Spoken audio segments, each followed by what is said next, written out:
Alright, listen. It has been exactly 1 year today since the release of Transformers 1. I personally didn't get around to watching it until December, but due to the extremely positive reception of the film, I was excited. I'm not much of a Transformers fan. I think I've seen one of the Michael Bay movies at some point. I don't remember it, but maybe that's just for the best. Regardless, the extent of my connection to Transformers is the Universal Studios ride, which I am now realizing I also don't really remember because I was 10. But going into this, I was ready for a good movie. I'd heard from friends that it's great. There was a ton of positive reception on social media, even if their marketing team didn't do as well. I even have a poster from San Diego Comic-Con from the Hall H panel. Most of it came down to that TF1 hype guy account on Twitter though, let's be real. That's all to say, there was a lot of hype, and the movie did not live up to it. For the most part, it's a pretty standard movie. The animation and voice acting is good. The structure is aggressively standard. Orion Pax and D16 are good characters, Alita and B127 are annoying, and the rest are also there. If that was it, it'd be whatever. I'm not a Transformers fan, so maybe it just didn't speak to me. Happens. But no, that was not all. So, to refresh my memory and check that I'm not imagining things, I got a few friends together to rewatch this movie. It went,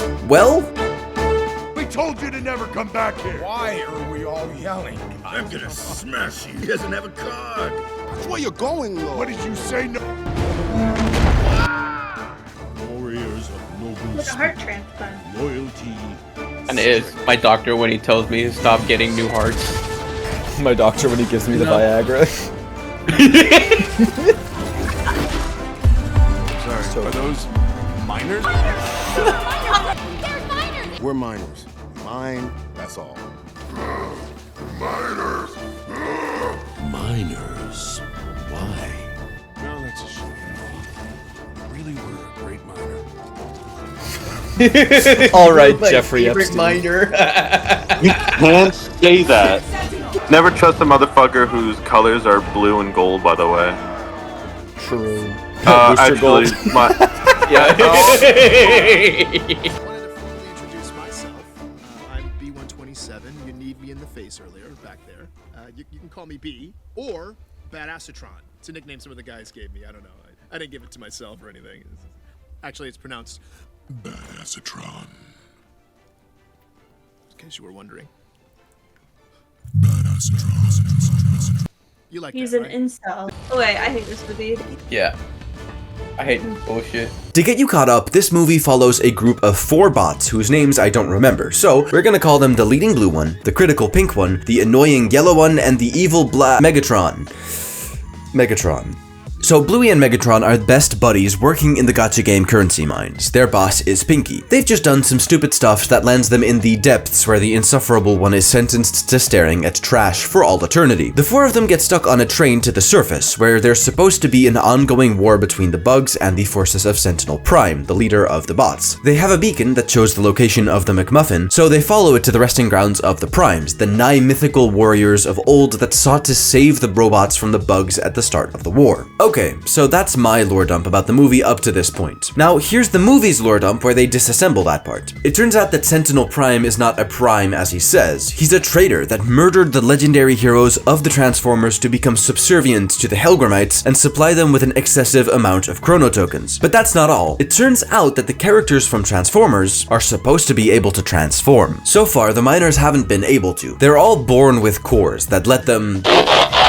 Sentinel mutilated all of them at birth to remove their basic abilities. He enslaved the entire bot population for mining purposes and has put himself in the position of king. This is a particularly unsubtle parallel to slavery in Africa, where black people were forced to mine gold for the West, often under threat of violence enacted on them by other Africans who were put in positions of power by the West. This is not great. They're just chillin' in the graveyard after they find all that out, and Chris Hemsworth gives it the old Dora the Explorer level, "We have to make him pay," which I find somewhat agreeable. They're all pretty pissed at Sentinel, so that makes sense. Don't you want to stop him? No, I want to kill him! Based. I want to put Sentinel in chains and march Based. everyone to see him for the false Honestly, yeah. I want him to suffer Yeah. and then to die in darkness. Yeah, based. Like, I don't... Yeah, based. Like, even if he didn't follow through with it, I feel like it's okay for him to want that to happen, you know? Now, for some reason, they all look up at this. Call me crazy, but I don't think that's a strange reaction.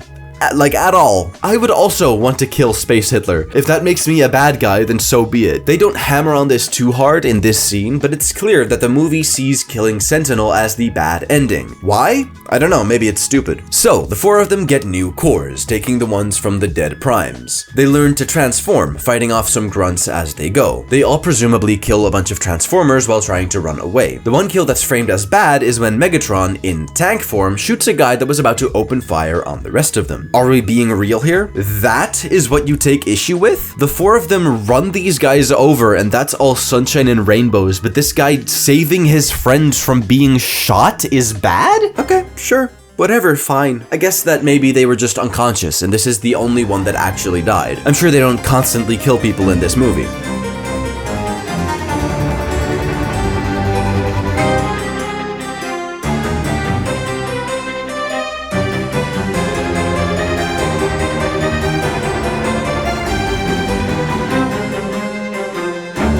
Oh, here's my favorite one.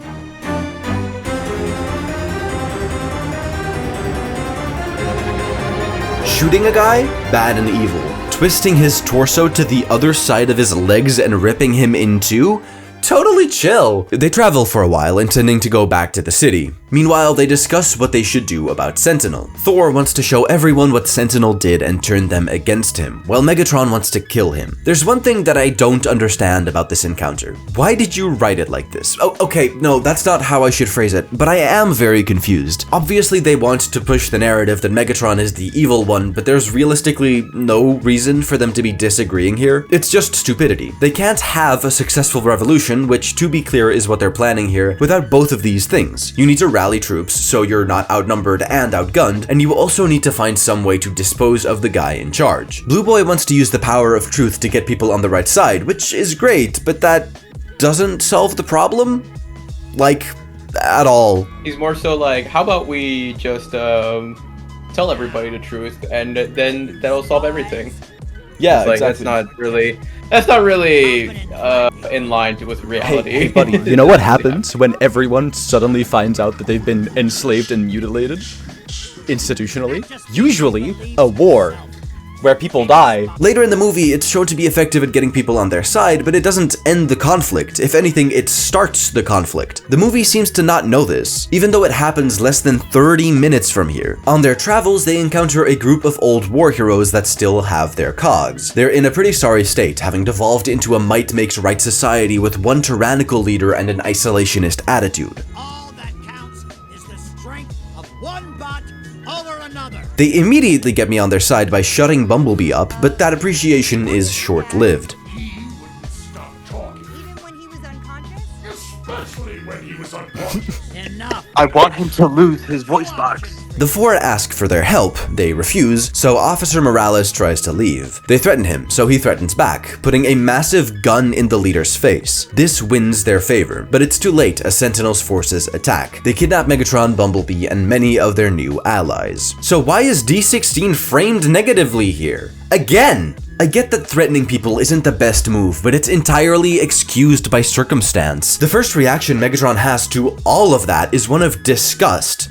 I don't know, like when Starscream was like, only the mighty, you know, they're the ones who are correct, and D16 is like, He just left. I just kind of want to go. Yeah, he just left. Like he didn't care. It's not even that he like Until he's- agrees with the principles of might makes right, which is what Yeah. like, is the problem with those people. He actively disagrees with them and then feeds into it, which to me comes off like a performance, even if it, Yeah. it does like, you know, relate to his, you know, underlying psyche, whatever the fuck.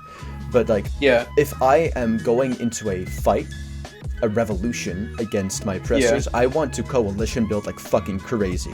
So if I have the most powerful fighters in the world at my disposal, I will, you know what, I will fucking kill one guy to get it, because Yeah, otherwise I but it's fucking also- die, and everyone else it's that I also love written- and care about. He only turns to violence when he has to. To be clear, if he hadn't threatened that leader, they would have lost the war against Sentinel due to being outnumbered. There's no functional alternatives here, but it's still framed as Megatron being the bad guy. One of Transformers 1's biggest flaws is its complete lack of subtlety. Movie suffers a lot from like telling you everything you need to know.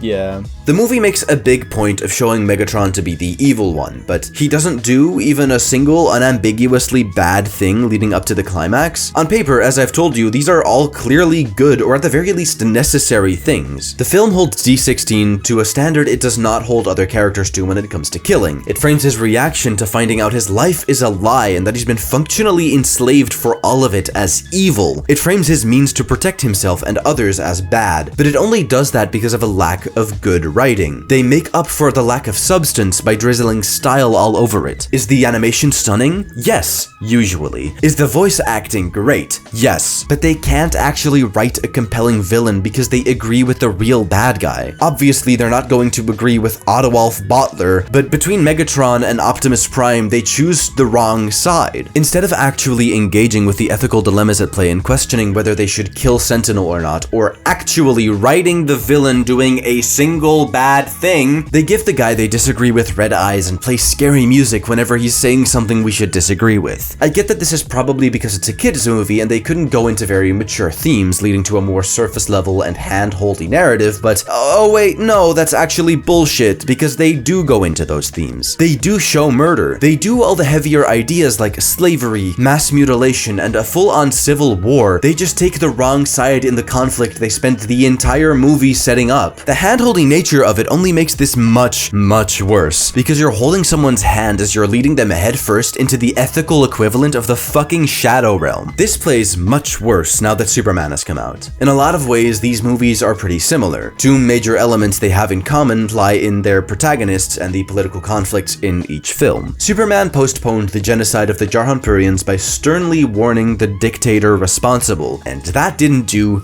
basically anything. It delayed the genocide, which is obviously a good thing, but less than a week later, they're right back at it? That's with Superman, by the way. The whole point of him is that he's much more powerful than everyone else. Optimus is around the same physical power level as Sentinel, with none of the institutional power or trust. He couldn't do anything if he wanted to. And how does Superman resolve that conflict? Well, he doesn't. He doesn't want to kill, so it's Hawkgirl that kills the genocidal dictator. That may not instantly end the conflict, but it at the very least takes away the pressure keeping it going. The movie never frames this as a bad thing, by the way. No one mentions it in a negative light at all. Now compare that to Transformers 1 and you see just how rough it really is. Crucially, Superman doesn't sacrifice the hopeful and optimistic parts of the character for this. There's two big differences in that. For one, there's the difference between the narrative and the character holding these beliefs. Superman would not kill unless it absolutely can't be avoided, and other people will die if not for him killing someone, like with Ultraman. And that means it's not necessarily wrong for the guy intending to commit genocide to die. The funny thing is that this is just the opposite of Transformers 1. Transformers 1 wants the most evil character to live while constantly killing random people.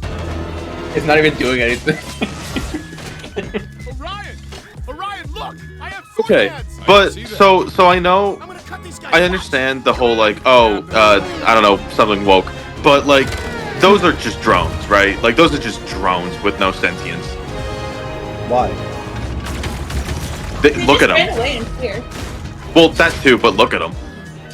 They look like very I feel like any standard sentient enemies. being would be able to- Well, okay, but the fact that they don't look especially remarkable doesn't make them not sentient. That's true for every soldier ever. The other part is how optimism is defined. Superman is endlessly optimistic, but grounded by the practical approach of people around him. Transformers 1 is, again, the exact opposite. Instead of using the practical characters to build on Orion Pax's idealism, Optimus is directly opposed to the practical character. Note, by the way, that Alita completely loses that part of her character after the Sentinel reveal. She has to be one of the good guys, so she can't be even remotely pragmatic. Transformers 1 is just the evil version of Superman, creating the direct opposition between optimism and practicality and wanting the slaver to live but the soldiers to die. Having the biggest black cast member get branded within the context of slavery only to make him the bad guy for wanting to kill the slave master is wild work. Sentinel puts a cannon to his head and tells him to rise up. I don't think we can avoid the racial element here. And I have to say that it feels very wrong for them to do this with the express purpose of having a white guy tell him he's no better than the slaver for killing him.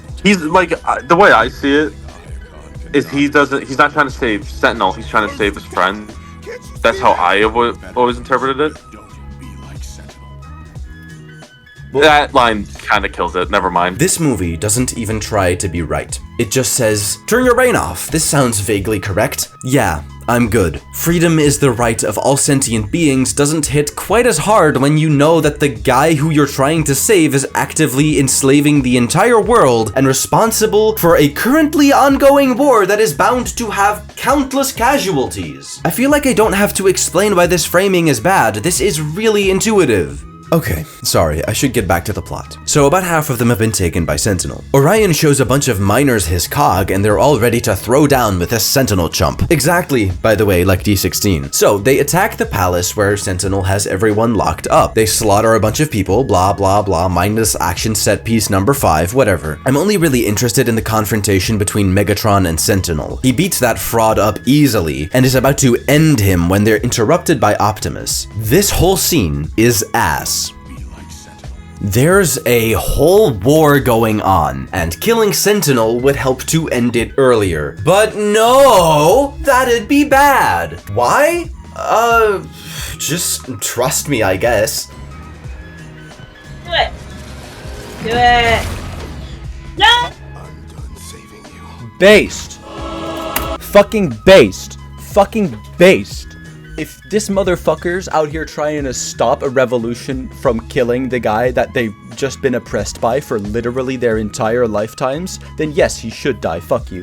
I like how they tried to frame ripping Sentinel in two as bad when Optimus did a worse version of that 20 minutes earlier. Then Megatron starts destroying statues of Sentinel, later turning his fire onto the entire city in a blind rage. The first time watching this movie, this felt really random to me. Not because the movie didn't tell me it was gonna happen, they did more than enough of that. Rather, there's a lot of steps missing here. He wanted to kill Sentinel, and when he achieves that goal, he does a full 180 on multiple things he said and done throughout the rest of the movie. It's bad, obviously, because people will die from the debris, and it's not justified by any means, but I can't say I blame Megatron. His idiot best friend for life that has gotten him in trouble time and time again does the biggest possible switch up to defending the authority he's been struggling against his entire life for basically no reason after they find out they've been mutilated and enslaved. I know I've said this a lot, but I can't express how fucking crazy it is that they make him the bad guy based on him wanting to kill his enslaver. Yeah, if all my friends turned on me to protect Leopold II, I can imagine that'd fuck me up in the head a bit. This movie is written so terribly that not only is all of what I just said true, but the thing that starts the fight against Megatron before Optimus Prime comes back is literally that the supposed good guys are protecting the statues in 2024. Have you lost your fucking mind? To be clear here, it would have made much more sense for Megatron to destroy the palace further, because that's the place where Sentinel consolidated his power, is the biggest symbol of his power, and is also where he tortured Megatron. But no, he doesn't destroy that. Instead, the filmmakers chose, in 2024, to have him destroy statues of enslavers and make that the thing that incites the final battle. Ultimately, the thing that I want to say with this video is that it really scares me that people love this movie for a number of reasons. There's some really disgusting shit in here. Obviously, the writing is terrible, half of the main four are insufferable, and it holds your hand more than an episode of Dora the Explorer, but leaving aside the bad writing, the movie advocates for anywhere between reverence and support for the slaver. Actually, protecting the statues. This movie was released in 2024, you can't justify this. Branding the black guy with the symbol of hope he held onto that the slaver had corrupted for his own selfish purposes, and then banishing him for wanting to kill that guy in an active war is nothing short of pro-slavery propaganda. Now that may sound alarmist, but the more I think about this movie, the less any other phrasing seems accurate. I'm going to just say this one more time. Megatron's turn to evil was done in 3 parts. Killing Sentinel, his enslaver, killing Optimus, who was protecting his enslaver and actively keeping a war going, and destroying the statues glorifying his enslaver. After that point, he is evil. Megatron in the Transformers 1 universe is evil because he hated slavery, so it fucking terrifies me that every discussion about this movie is about how great it is, or how it's the Transformers movie that the fans always wanted, or how it's perfect. And that's not to say that I hate people for liking this movie or anything like that. It's more so that the current culture around movies, or at the very least this type of movie, has regressed to the point where this isn't picked up on in any major way. That's pretty scary. And I just want to clarify about calling the film pro pro-slavery propaganda because I know that sounds like an exaggeration, but it really isn't. Propaganda around slavery is very particular because slavery is such an unambiguously evil thing. People that are in favor of slavery would never say that they want slavery because that's not going to convince anyone. Instead, they'll say things like, that type of slavery wasn't chattel slavery, distancing it from the perceived bad or at least the worst. Or slavery was a favorable alternative to dying, which structures the discussion as if those are the only two options on top of being untrue. This movie may be about fighting against slavery, but it makes it very clear that there are a lot of lines that should never be crossed in doing so. Due to the excessive amounts of contradiction and double standards throughout this film, the only real line we can identify is killing specifically the enslaver. I get what you're coming from. Like, it's really hard to See, not he just murdered someone. Like, not. He yeah, look at just that. murdered someone, but he doesn't want to murder the guy that's been. It's like, what? Huh? You're responsible for making I guess they're not people. They're not Yeah, sentient. but this is just classism. Add to this the way the film frames violent sentiment against Sentinel, the destruction of the statues in spite of what works for the character, and you have not only a confused mess of a film, but also one that prescribes a docile attitude towards slavery. Any piece of media that tells its audience to respect slavers, especially to the extent this film does, is one that absolutely meets the criteria of pro-slavery propaganda. This isn't just the usual anti-revolutionary, pro-status quo ideology you find in every other superhero movie like Age of Ultron and The Incredibles and the Dark Knight trilogy and the Batman and so on. This movie is evil, and it's beloved. Uncritically, universally. I actually feel a bit sick writing this right now, so I think this is where I have to leave it. Don't forget to holistically oppose slavery, because obviously, and try to have a good one.